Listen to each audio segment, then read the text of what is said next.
اللہ رب العزت نے کائنات کی تمام چیزوں کی تخلیق فرمائی اور ہر چیز کو کلمہ کن ہو جا کہہ کر پیدا فرمایا۔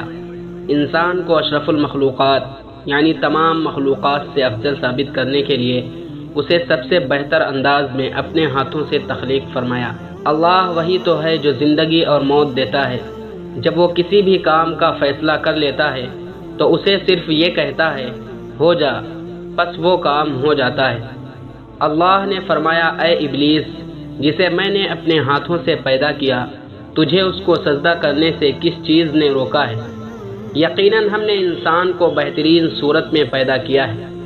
اللہ سبحانہ و تعالی نے انسان کی بہترین انداز میں تخلیق کرنے کے بعد اسے بیکار نہیں چھوڑا، بلکہ اسے پکڑنے کے لیے ہاتھ، چلنے کے لیے پاؤں، سننے کے لیے کان، دیکھنے کے لیے آنکھیں، بولنے کے لیے زبان، چاہنے کے لیے دل اور غور و فکر کرنے کے لیے دماغ عطا فرمایا۔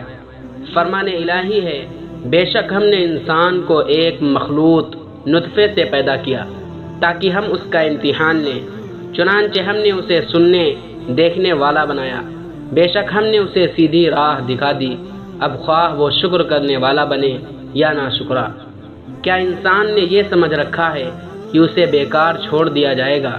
انسان کی رہنمائی کے لیے اللہ جل شانہ نے اپنی کتابیں نازل فرمائیں اور اپنے رسولوں کو بھیج کر انہیں سیدھی راہ سمجھائی تاکہ انسان دنیا کی زندگی بھی پرسکون گزارے اور دنیا میں نیک اعمال کر کے اپنی آخرت کو بھی سنوارے۔ محترم ناظرین، امید کرتا ہوں ہماری یہ ویڈیو آپ کو پسند آئی ہوگی۔ اگر ویڈیو پسند آئی ہو تو ہمیں بھی اپنی قیمتی دعاؤں میں یاد رکھیں۔